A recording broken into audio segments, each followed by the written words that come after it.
As the sun sets in the west, ancient grains of sand dance gently in the breeze, as if whispering secrets from 4,500 years ago. When you stand on the Giza Plateau, facing the towering Great Pyramid of Khufu, time seems to stand still at this moment. The afterglow of the sunset spills over those ancient stone blocks, each ray of light telling a story about eternity.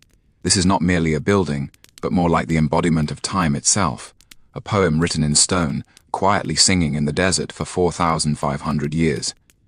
Imagine when your hand gently brushes over those smooth stone surfaces. What you touch is not just cold rock, but witnesses of countless centuries. These stones have witnessed the rise and fall of the pharaonic dynasties, witnessed the conquests of Alexander the Great, witnessed the glory of the Roman Empire, witnessed the rise of Arab civilization, and also witnessed the birth of the modern world. They are like silent philosophers, using their very existence to interpret what eternity truly means. On this land forgotten by time, the Great Pyramid of Khufu stands proudly at 1947 meters tall. It was once the tallest man-made structure in the world, a record it held for nearly 4,000 years until the cathedral spires of the Middle Ages finally surpassed it. But even so, no building can carry such profound historical weight and mysterious allure as it does. When archaeologists began to precisely measure this ancient structure, the numbers they discovered were enough to make any modern engineer dizzy. 2,300,000 stones. This figure alone is staggering enough, but the real shock only begins when you delve into the details of each individual stone. These blocks were no ordinary small stones. Their average weight reached 2.5 tons, with the heaviest granite blocks weighing up to 80 tons. Imagine what 80 tons means. That is equivalent to the weight of 16 adult elephants, or the total weight of 50 ordinary cars. And the ancient Egyptians not only had to quarry these massive stones, but also transport them from quarries hundreds of kilometers away to the Giza Plateau, then place them precisely in their designated positions on the pyramid. Even more incredible is the fit between these stone blocks. When modern architects measured with the most precise instruments, they found the gaps between the stones were so fine that not even the thinnest blade could be inserted.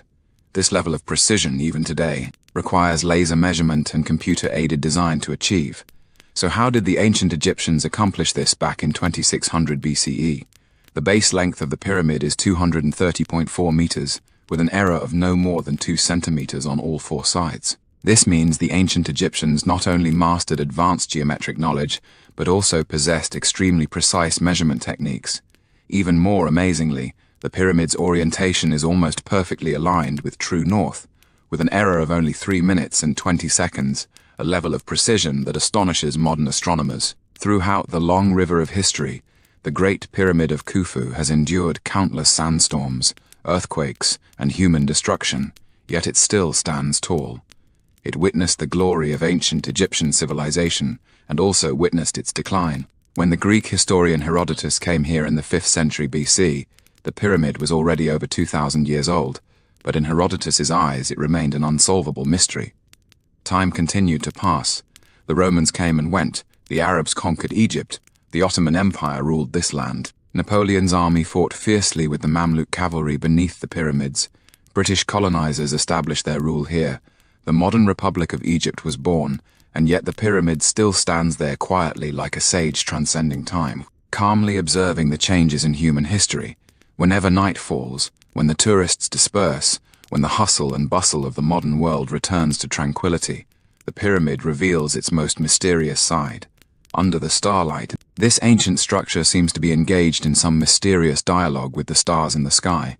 The ancient Egyptians believed that the pharaoh's soul would ascend to the sky along the passages of the pyramid, merging with the eternal stars.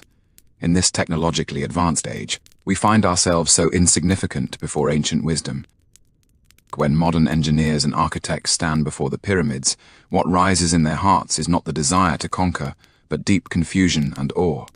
We live in an era of highly advanced technology. We have satellite navigation systems, supercomputers, cranes capable of lifting hundreds of tons.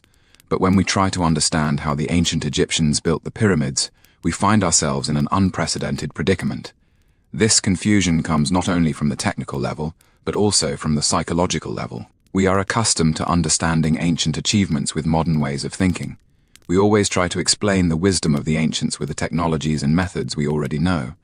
But the existence of the pyramids tells us that perhaps the ancients possessed not just those simple tools and primitive techniques we understand. They may have mastered some kind of wisdom that we still don't fully comprehend to this day.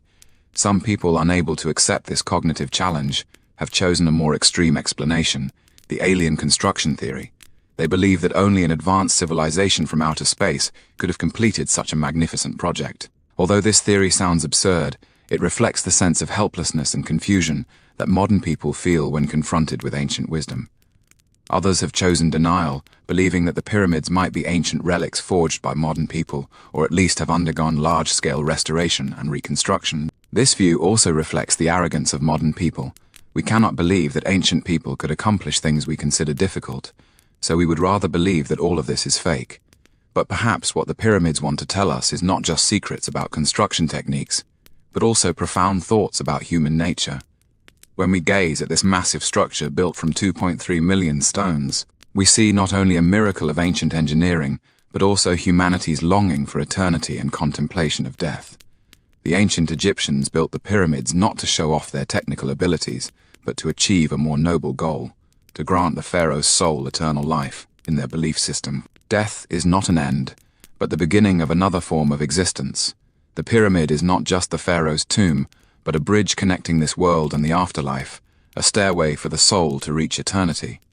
This pursuit of eternity, this desire to transcend death, is one of humanity's deepest spiritual needs. Whether it is the ancient Egyptians or us in modern times, we're all pursuing some form of eternity, in different ways.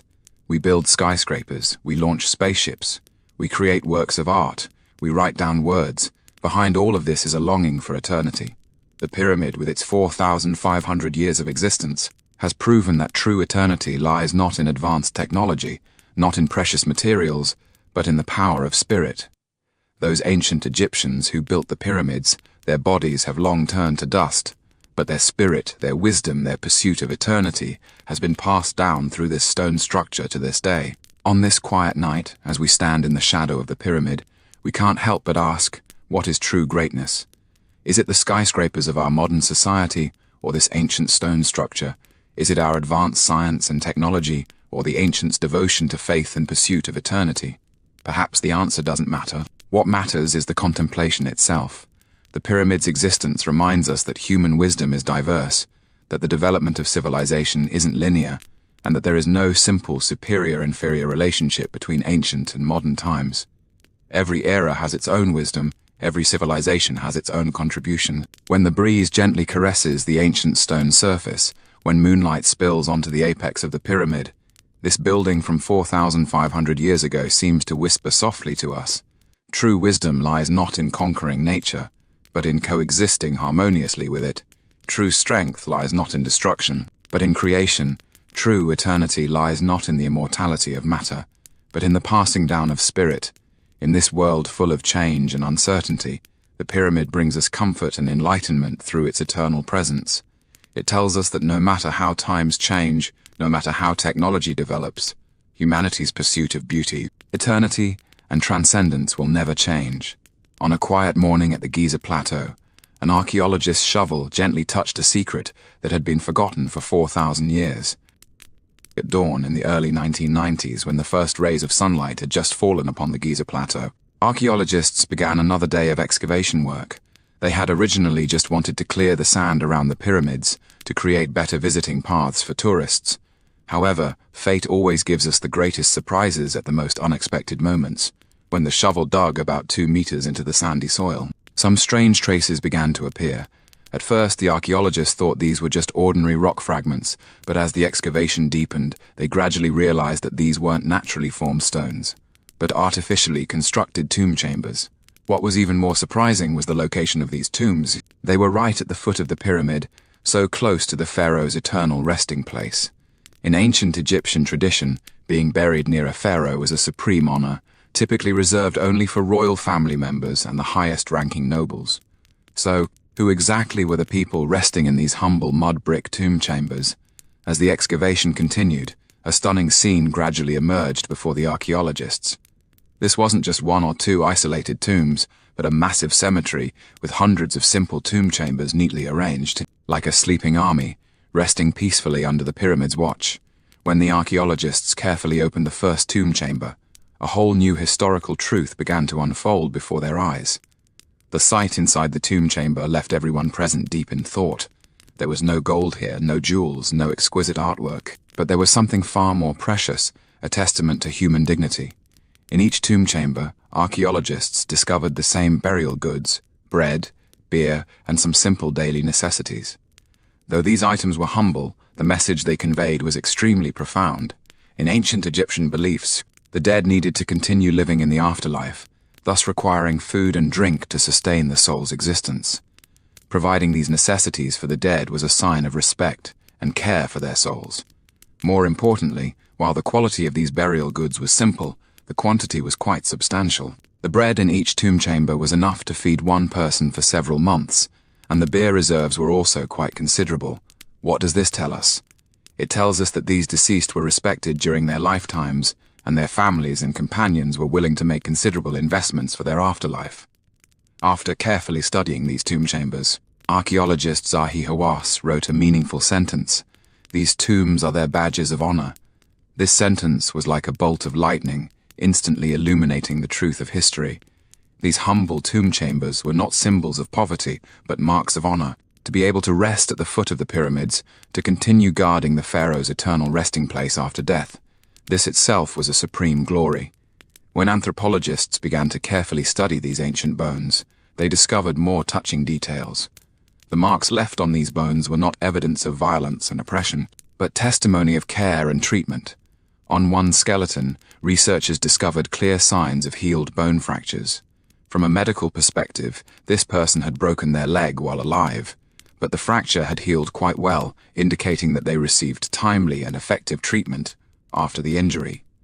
More importantly, judging from the degree of healing, this person received adequate rest and nutritional supplementation during their recovery period.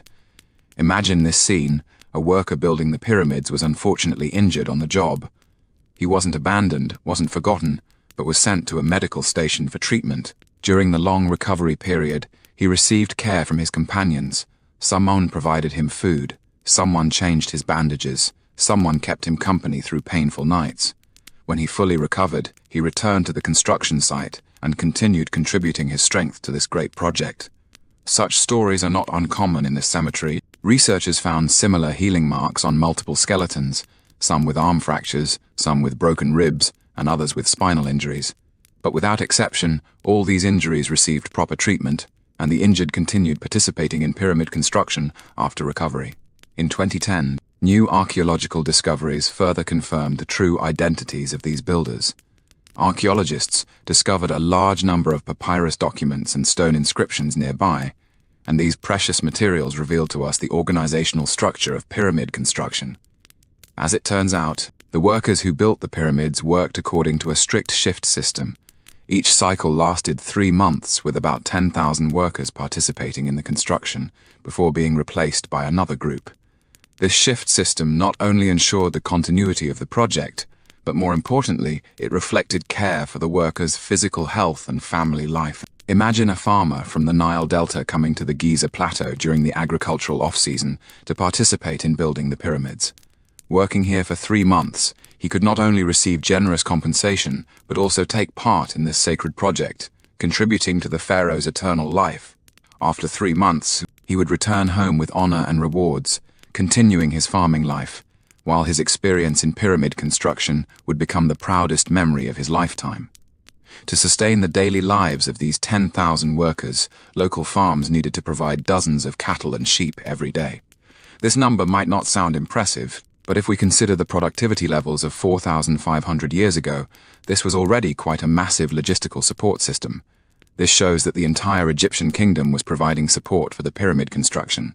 This wasn't a regional project, but a national undertaking. However, understanding these builders from a purely material perspective isn't enough. What truly drove them to complete this great project wasn't money, wasn't coercion, but the power of faith in the ancient Egyptians' worldview. The pharaoh was not merely a ruler, but the incarnation of a god on earth.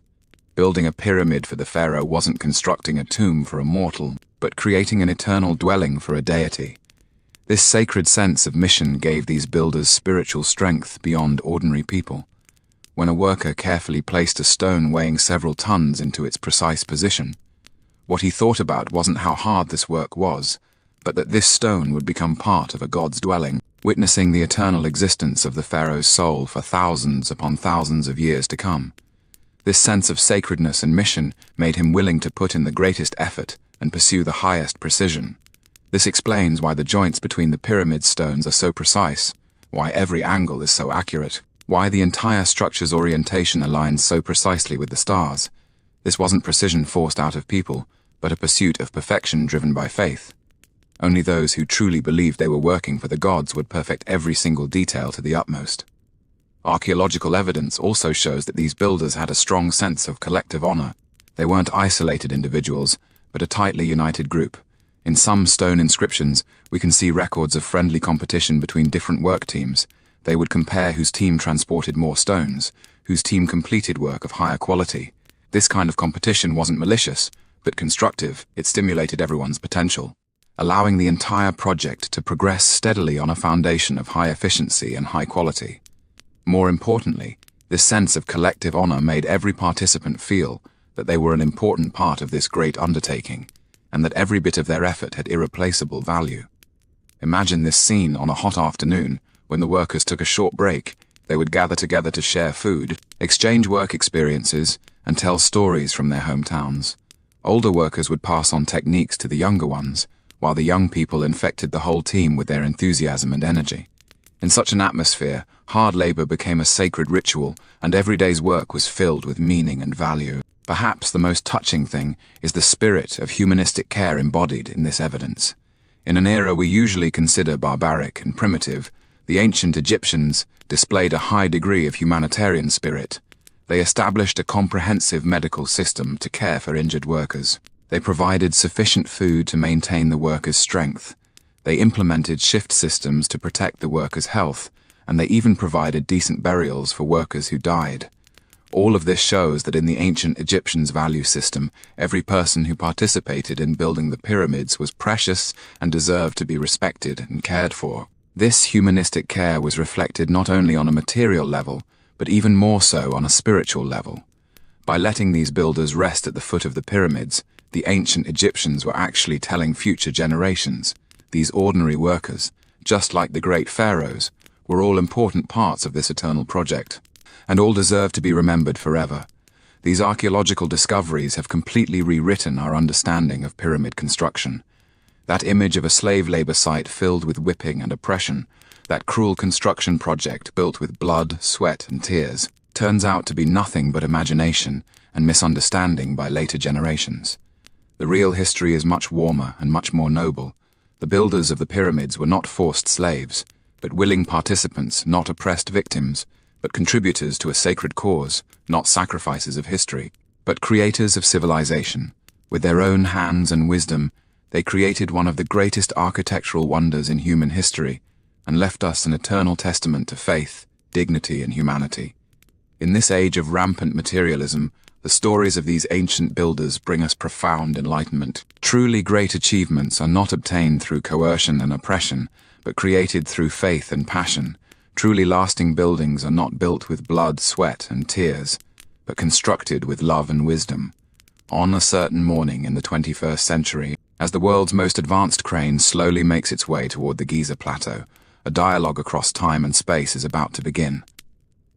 2019, an international engineering company accepted what seemed like a simple challenge, using the most advanced modern technology to build a replica of equal scale, next to the pyramids. The initiator of this project was a billionaire who firmly believed in the superiority of modern technology, convinced that anything the ancients could do, modern people could definitely do better, faster, and more precisely.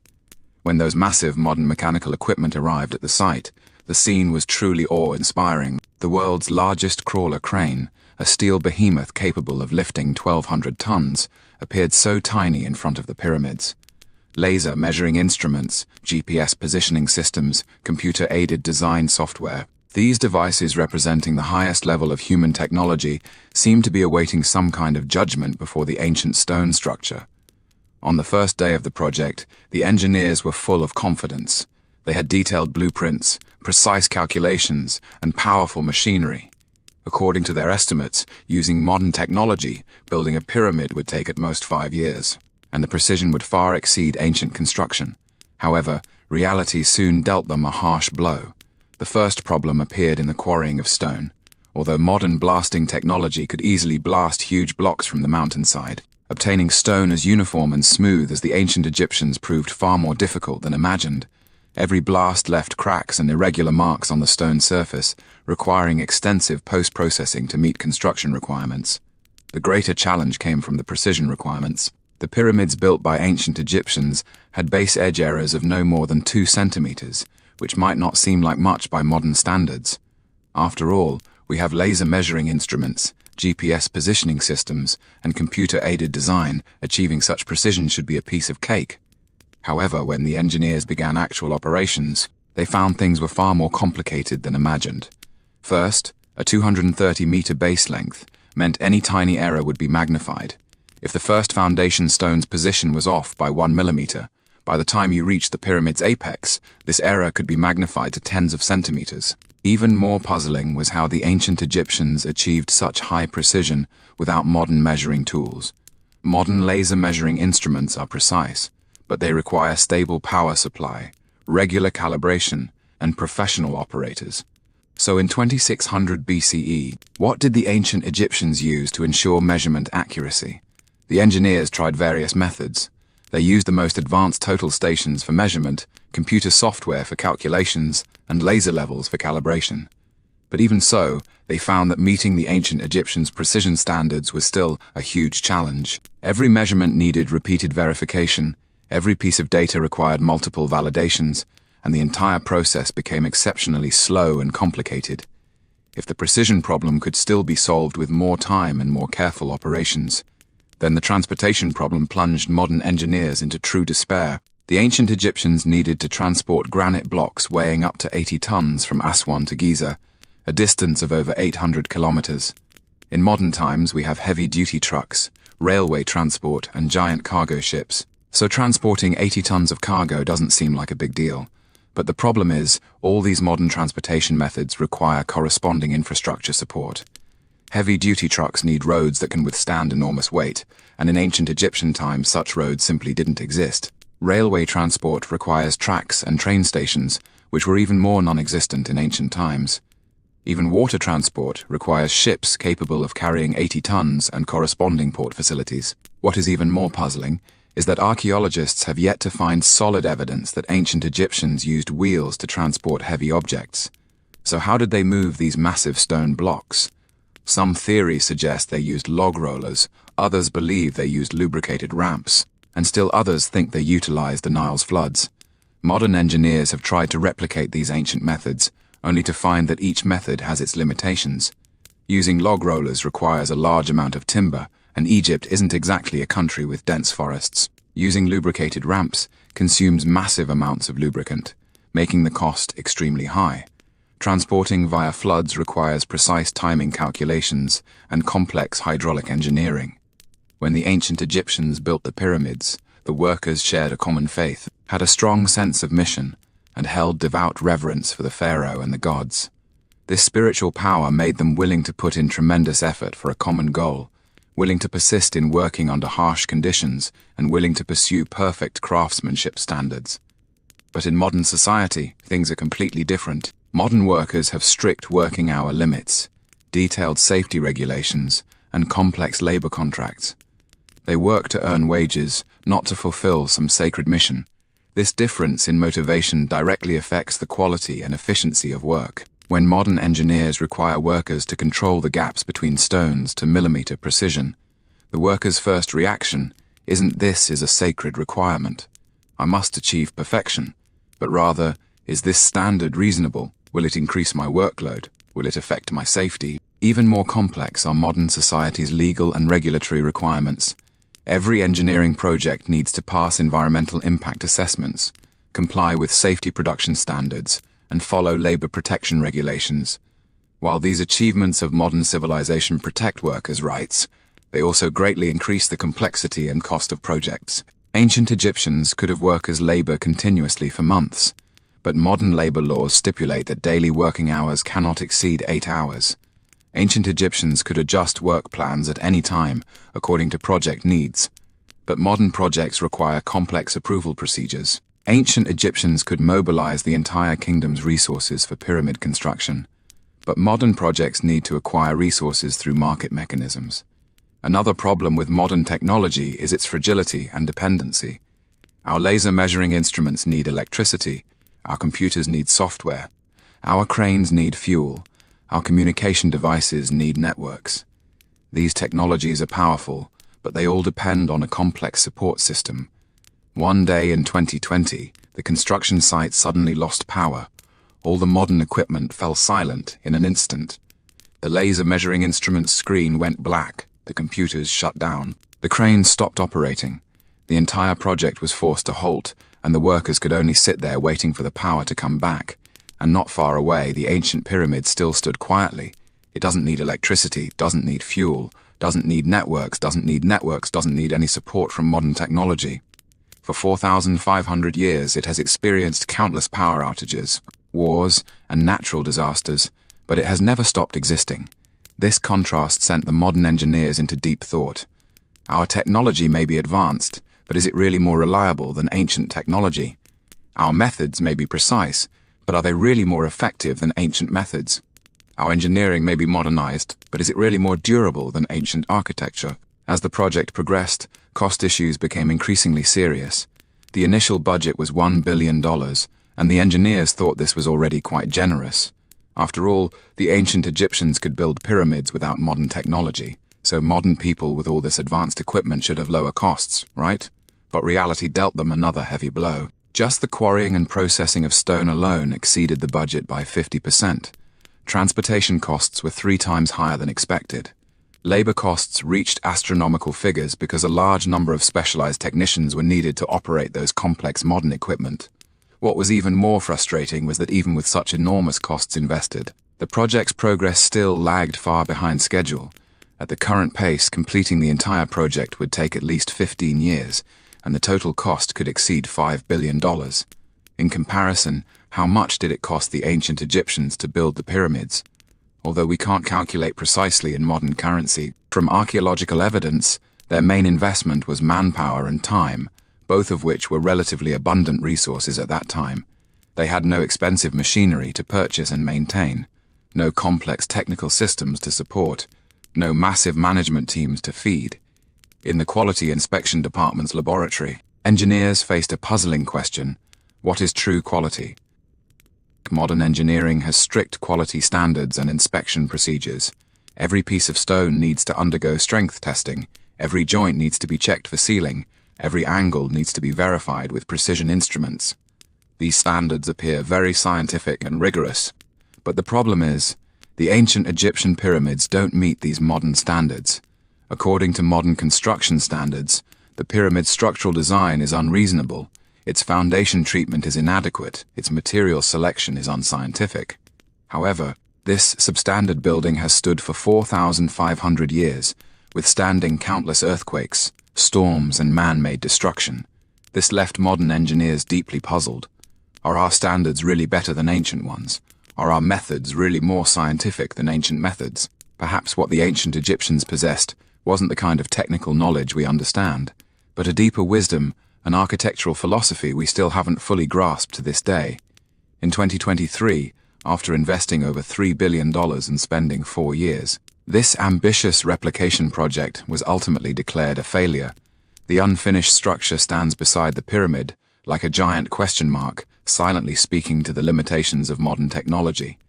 The project didn't fail because the technology wasn't advanced enough, or because the funding wasn't sufficient, or because the personnel weren't professional enough. The real reason is that we tried to replicate ancient wisdom with modern ways of thinking, to achieve ancient spiritual pursuits with modern technical means. When the ancient Egyptians built the pyramids, they weren't just constructing a building, they were realizing a belief, pursuing a kind of eternity. Their every action was filled with a sense of sacredness, their every decision reflected a pursuit of perfection. But when modern people construct buildings, it is more about completing a project, achieving a commercial goal.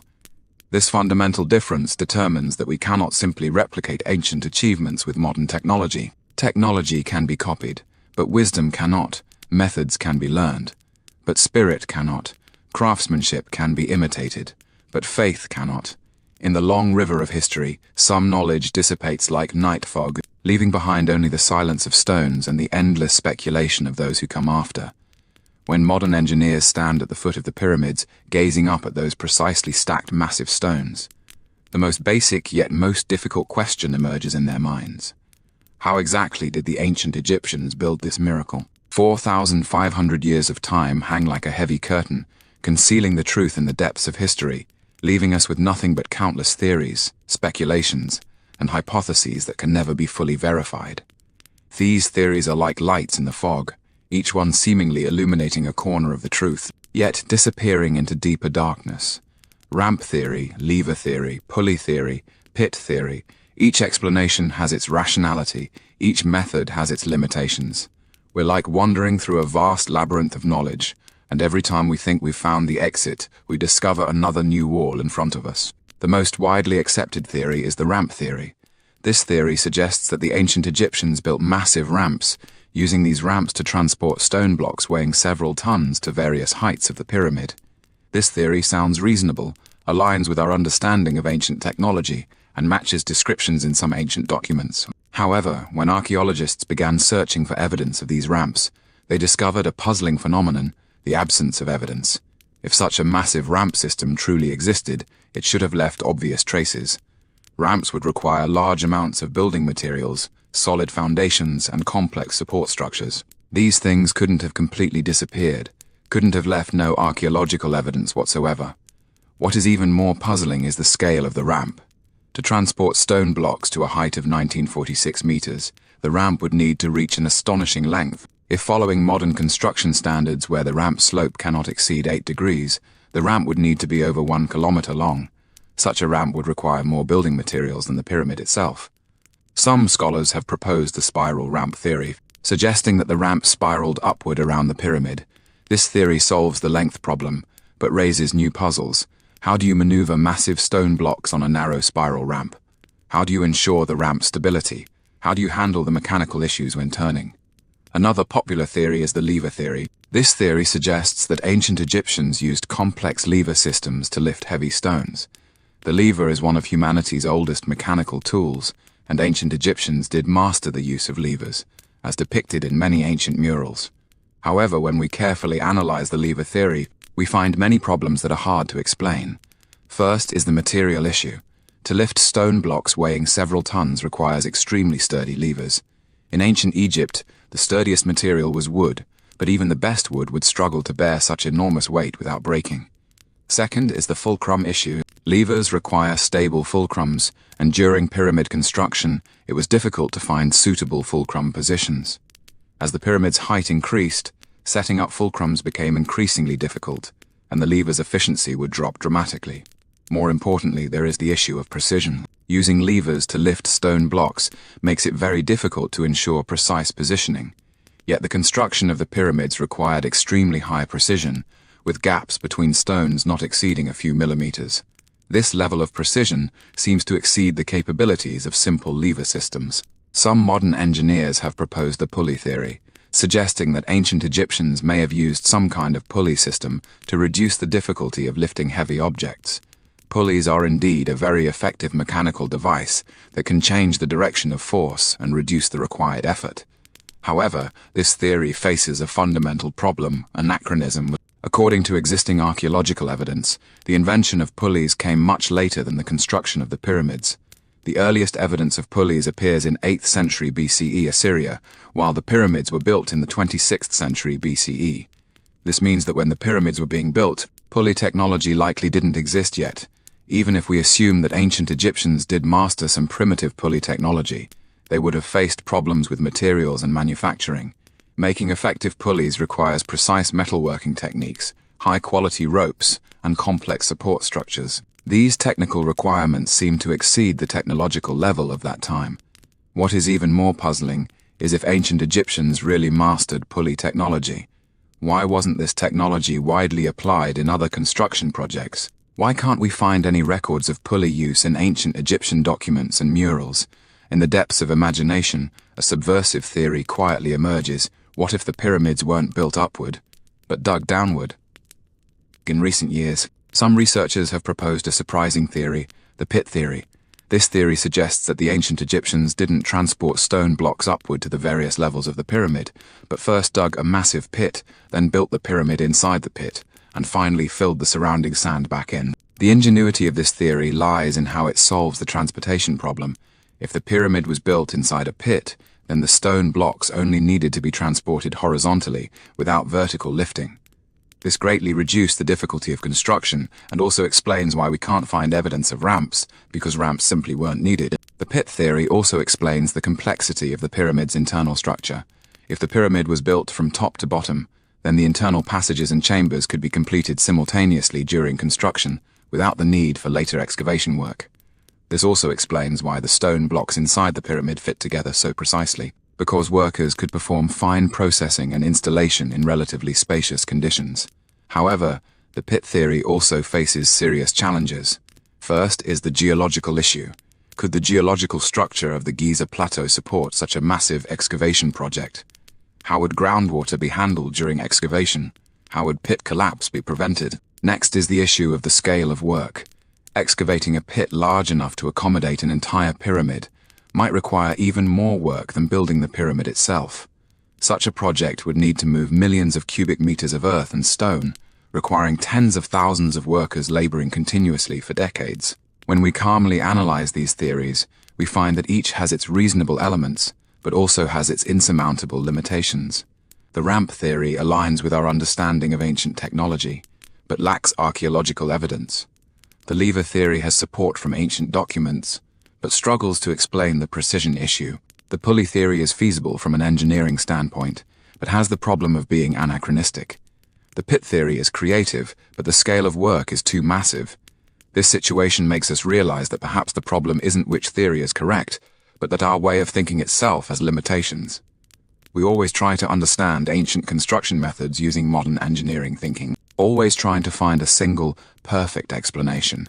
However, the ancient Egyptians' construction methods might have been a comprehensive application of multiple techniques, possibly a crystallization of wisdom we still don't fully understand to this day. They might have used ramps, they might have used levers, and they might have used other methods we still haven't discovered. More importantly, the ancient Egyptians' construction process might not have been just a technical issue, but also involved organizational management, resource allocation, quality control, and many other aspects. They might have possessed a complete construction system, an ancient engineering science that we still don't fully understand to this day. The limitations of these theories confront us with a deeper question, the loss of knowledge. In the long river of human history, how much wisdom has been lost forever? How many technologies can no longer be recovered? How many secrets have been buried under the dust of time? The method by which the ancient Egyptians built the pyramids may be just such a piece of lost knowledge. It once existed, was once mastered, was once applied. But with the changes of civilization, with the interruption of knowledge transmission, it gradually disappeared into the mists of history. This loss is not merely on a technical level, but also a loss of ways of thinking and cognitive systems. The ancient Egyptians may have possessed a completely different engineering mindset from ours, a completely different approach to problem solving. They may not have analyzed problems, broken them down, and solved them one by one like we do, but instead handled complex engineering challenges in a more holistic, more intuitive way. This loss of knowledge also explains why modern people cannot fully reconstruct the pyramid building process. We possess more advanced technology than the ancient Egyptians, more precise tools, deeper scientific knowledge. But what we lack is that lost wisdom, that holistic way of thinking. We can analyze every detail of the pyramids, measure every dimension, calculate every angle, but we cannot recreate that spirit of construction, that obsession with pursuing perfection, that philosophy of harmony with the universe. It is like trying to understand a poet's inspiration by analyzing every single word of a poem. Technical analysis can tell us what, but it can't tell us why and how. The method of building the pyramids is not just a technical question, but a philosophical one, a question about the very nature of human wisdom.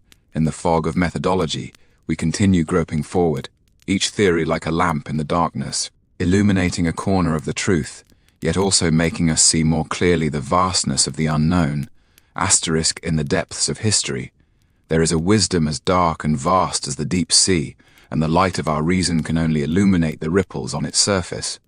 Asterisk, when we try to understand the wisdom of the ancient Egyptians, we often fall into a fundamental misconception. We always measure ancient achievements by modern standards, explain ancient behavior with modern logic. We assume the ancient Egyptians thought the same way we do, assume their problem-solving methods were similar to ours, assume their knowledge structure corresponded to our scientific system. But what if these assumptions themselves are wrong? What if the ancient Egyptians possessed a completely different form of wisdom, a way of cognition that we cannot understand using modern concepts? In ancient Egyptian texts, we often encounter some puzzling expressions. They said the pyramids were built to let the pharaoh's soul ascend to heaven, to maintain the order of the universe, to achieve harmony between heaven and earth.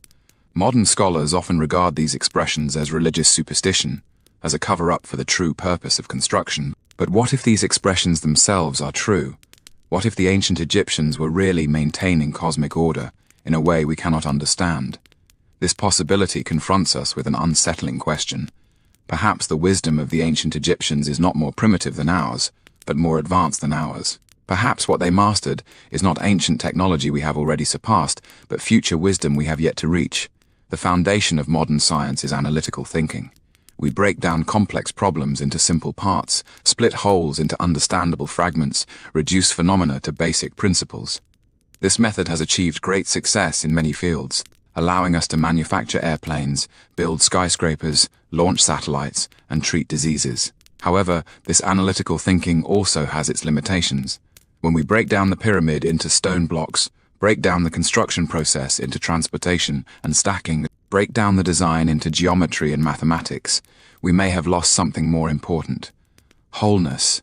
The ancient Egyptians may have possessed a kind of holistic thinking, a cognitive ability that could simultaneously grasp multiple levels and dimensions. In their view, the pyramids were not merely piles of stones, not merely buildings, not merely tombs, but living systems. Bridges connecting heaven and earth, mechanisms participating in the operation of the universe. This holistic thinking allowed them to simultaneously consider architecture, mathematics, astronomy, religion, philosophy, and many other aspects when designing the pyramids, enabling them to create works that were perfectly harmonious on all levels. Our analytical thinking, while capable of understanding each individual aspect, cannot grasp the organic connections between them, cannot recreate that overall harmony. When we stand before the pyramids, we face not merely an architectural marvel, but a philosophical proposition. These stones are asking us, what is eternity? What is perfection? What is harmony? What is the true essence of wisdom? The ancient Egyptians answered these questions with stone. They said, eternity is not the continuation of time, but existence that transcends time. Perfection is not the absence of flaws, but the harmonious unity of all parts. Wisdom is not the accumulation of knowledge, but direct insight into the essence of the universe. These stones are still asking us, what is humanity's mission? Why do we create? How can we transcend the limitations of death? The ancient Egyptians' answer was, through creating eternal works, through participating in the harmony of the universe, through merging individual wisdom into collective wisdom. In this philosophical dialogue, we begin to understand the true meaning of the pyramids. They are not symbols of conquering nature, not displays of power, not exhibitions of technology, but rather a dialogue between human wisdom and cosmic wisdom, a fusion of the finite and the infinite, a reconciliation of time and eternity. When we have exhausted all analyses, tried all theories, and explored all possibilities, we must admit we may never fully understand the mystery of how the pyramids were built. This admission is not failure, but wisdom, not giving up, but beginning, not an end, but a new starting point. In this admission we learn reverence. Reverence is not fear, but deep respect for great things. Reverence makes us realize that there is still much wisdom in the universe we cannot understand, still many mysteries we cannot grasp. In this admission we also learn humility. Humility is not inferiority, but a clear recognition of our own limitations. Humility makes us realize that our knowledge system, though powerful, is not the only one. Our way of thinking, though effective, is not perfect. The significance of the pyramids lies not in what answers they give, but in what questions they raise. These questions are eternal, and each generation needs to answer them in their own way. The ancient Greeks saw in them the perfection of geometry. Medieval scholars saw in them mystical symbols. Enlightenment thinkers saw in them the triumph of reason, and modern scientists see in them technological miracles. And our generation, in this era of highly advanced technology, yet increasingly empty spirits, what do we see from the pyramids? Perhaps what we see is a call for holistic thinking, a longing for intuitive wisdom, a pursuit of eternal values, and a yearning for deep harmony. The pyramids remind us that human wisdom is not only reflected in what we can create, but more so in what we can understand. They remind us that true wisdom is not about conquering the unknown, but about coexisting harmoniously with it. They remind us that the most profound knowledge often cannot be conveyed in words, but can only be comprehended intuitively. When night falls, when starlight sprinkles upon the stone surfaces of the pyramids, these ancient stones seem to whisper a simple yet profound truth. Humanity's greatest achievement is not what we have built, but what we have become in the process of building. In the process of building the pyramids, the ancient Egyptians not only created an architectural wonder, but more importantly, they achieved a great leap in human wisdom. They learned how to integrate individual wisdom into collective wisdom, how to combine human creativity with cosmic harmony, and how to create infinite value within finite lives. This is perhaps the ultimate revelation the pyramids give us. True wisdom lies not in how many problems we can solve, but in how many meaningful questions we can raise, not in how much knowledge we can master, but in how much reverence we can maintain, not in how much unknown we can conquer, but in how much mystery we can coexist with harmoniously. In this sense, the pyramids are not just the crystallization of ancient Egyptian wisdom, but also a symbol of humanity's eternal pursuit of wisdom. They stand there quietly, waiting for each generation to discover their own wisdom, to have their own dialogue, and to find their own answers.